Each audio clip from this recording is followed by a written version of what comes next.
Hi guys, so we'll start with part 2 of the math review for the SHSAT 2021 practice test. So we're going to start at problem 66. Alright, so we have a list of consecutive integers beginning with m and ending with n. And we're told that n minus m is equal to 66, and we're asked how many integers are in the list. So one of the ways that we can do this is we can plug in values for m and n. So let's say that m starts at 1, then n minus 1 is 66, and so n would be 67. So basically we would have a list of consecutive integers starting at 1 and going to 67. So that would be 67 integers, right, in the list. Okay. Next question. Alright, so in question 67, we're being asked to simplify this expression. So I guess the first thing that I notice is the stuff in parentheses. You have a 39 in the numerator and a 3 in the denominator. So I'm going to divide by 3 on the numerator and denominator. Okay, so then I'll rewrite this as 13x minus 3 plus 39 over 13. Okay, and then the next thing that I notice is that the denominator is 13, and we can divide 13 by 13 as well as 39. So we're just going to divide each expression by 13, so it can be broken up into this, right? Because if it has a common denominator, then it can just be broken up into its separate expressions. And then let's deal with each of these expressions. So we can cancel out the 13s here, and we're left with x minus 3. And then 39 divided by 13 is just 3. So x minus 3 plus 3 is just x. So that would be A.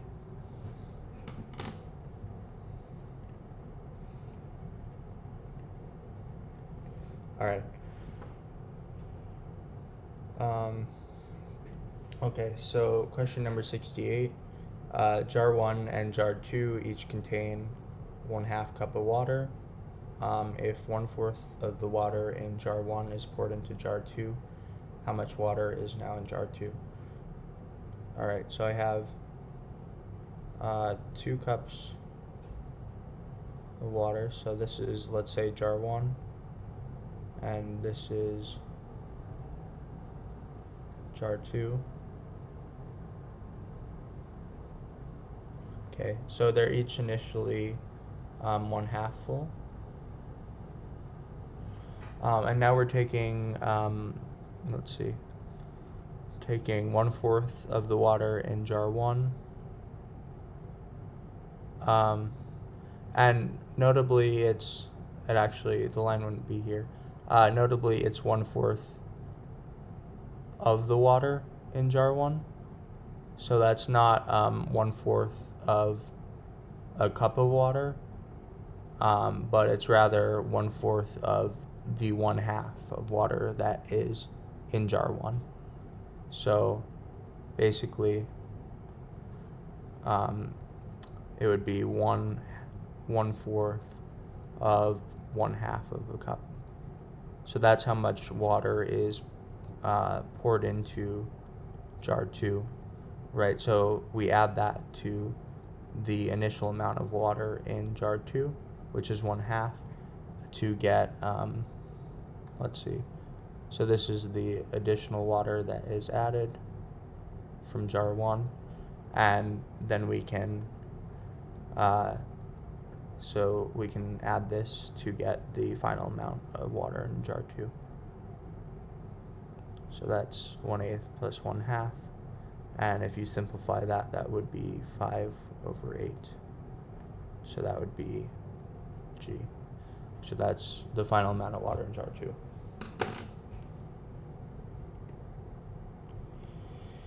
Okay, so now we'll go on to 69. So if n is a whole number and 0.01 is between this and this, what is the value of n? So let's set up inequality first. So we know that, so we have 0.01, and it is between 1/n and 1/n plus 2. So I think a whole number is, if I'm not mistaken, a positive number. So n plus 2 will be a larger denominator than n. And so if you have a larger denominator, you're going to have a smaller number. So we know that 1/n plus 2 is going to be less than 1/n. And we know that 0.01 is between 1/n and 1/n plus 2. So we know that it must be therefore greater than 1/n plus 2, but less than 1/n. And it actually will be less than, not less than or equal to. Okay, and now we want to find the value of n. So we can just look at the answer choices here, right? So 0 wouldn't make sense because 1/n, if we were to plug in 0, would be 1/0, which is not defined. So we know automatically that that isn't correct. If n is 1, then 1/1 is 1. So 0.01 would be less than 1. However, 1/n plus 2 is 1/1 plus 2, which is 1/3. And 1/3, 1/3 is actually greater than 0.01, not less than. So that would also be incorrect. And you can apply the same logic to 2, and you'll see that that's not correct, right? Because 1/4 is greater than 0.01. So if we look at 99, we know that 1/99 plus 2, or 1/101, is in fact less than 0.01, which is just 1/100. But 1/100 is less than, in turn, 1/99. So this is correct. D is correct.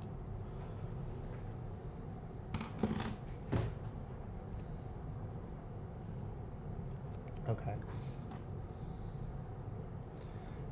So when asked a certain question in a poll, 72% of the people polled answered yes. But we know that 56 people did not answer yes, right? So they answered no. So that would be, those 56 people who answered no would be 28% of the population, right? Because 72% answered yes, so the remaining 28 must answer no. So what is the total number of people who were polled? Okay, so we can write an equation, right? So we know that if 28% of the people that were polled is equal to 56 people, so 0.28 times the number of people polled is equal to 56, right? That's the equation that we can write. And then to solve for the total number of people, we just divide by 0.28.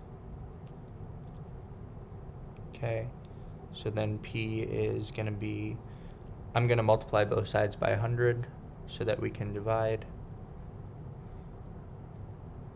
And then we know that 28 goes into 56 2 times, so this division would be 200.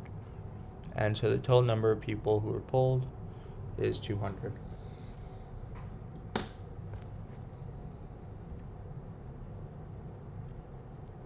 All right. So a museum has a room in the shape of a rectangle. Okay, so we have a rectangular room. The area of the floor is 960 square feet, so the area is 960. Okay.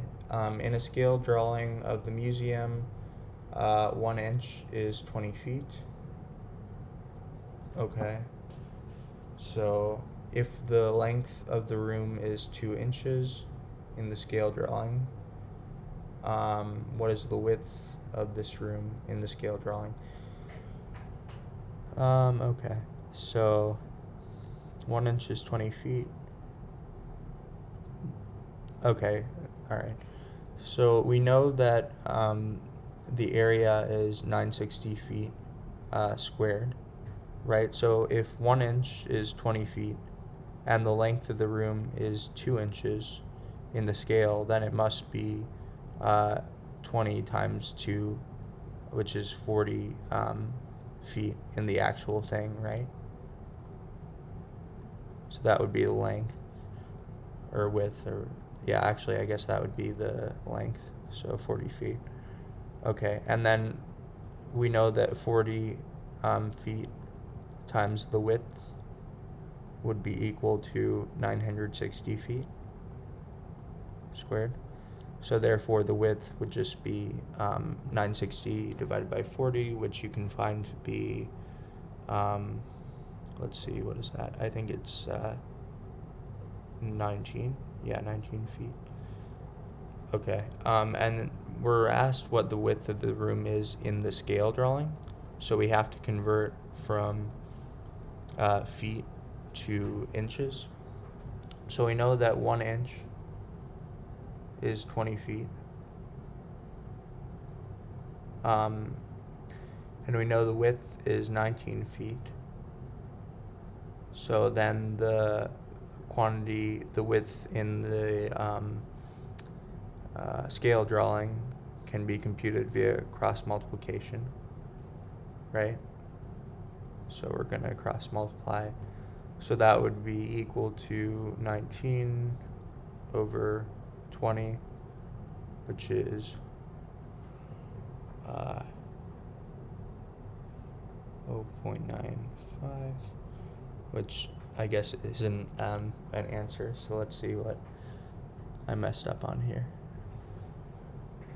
So 1 inch is 20 feet. The length of the room is 2 inches in the scale, so that would in fact be 40 feet.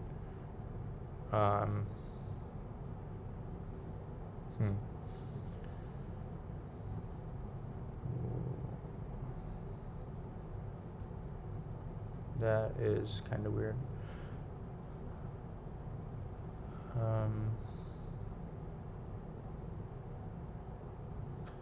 So length 2 inches. Yeah. Okay.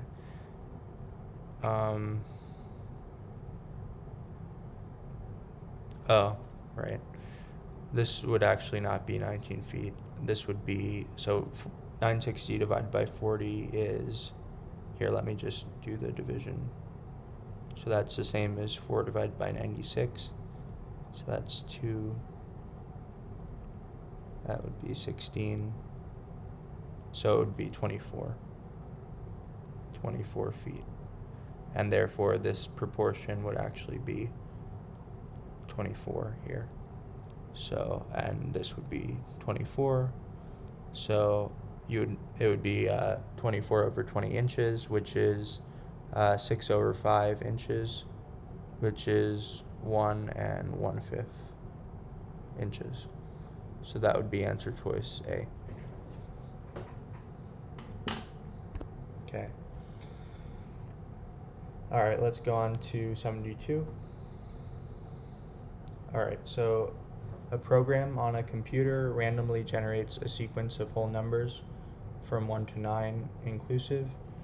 If the computer generates a sequence of 300 numbers, what is the best prediction of the number of odd numbers in the sequence? Okay, so we know, let's list out the numbers 1 through 9.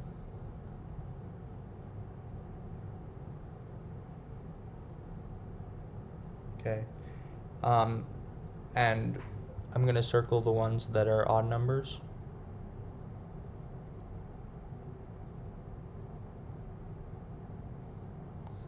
Alright, so we have 9 numbers, and we know that 5 of them are odd.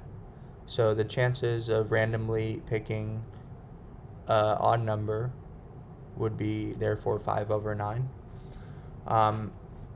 And so we know that 5 over 9 of the 300 numbers that we randomly pick are likely going to be odd. And so we can just simplify this. So this would be 3, this would be 100. So this is 500 over 3. And you can do the division. So that would be, let's see, that's 6, and then 18. So that's approximately 166. So that is closest to H, 167.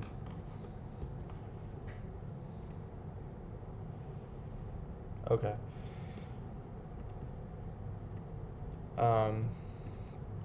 All right, let's go to 73. So we have a truck rental company charging a one-time fee of $40 plus $1 per mile driven. And Dahlia rented a truck and used a coupon for 20% off the total rental cost. After the coupon was applied, she spent a total of $60. Okay. So we know that, let's say that T is the total cost, and we know that that total cost is generally the $40 upfront fee plus 1 per mile driven. So if M is the number of miles, it would just be 1 times M, or M. And we know that Dahlia got the coupon, so she gets 20% off the total cost. So her cost, let's say Dahlia's cost would be 20% of, or off of, the total cost. So D is 0.8 T. Okay, and we're told that Dahlia spent a total of $60. So we would plug in 60 for D, or Dahlia's spending. Okay, so now I'm going to solve for T. So I can divide both sides by 0.8, and that would be 600 over 8, right? Just multiply both sides by 10, and that would be 756, so 75. Okay, so that would be the total cost without the coupon would be $75. And then we can plug it back into this equation. So 75 is equal to 40 plus M, the number of miles driven. So M is just 35. And that is what we are looking for. So that would be answer choice D. Okay, and we'll continue in the next video.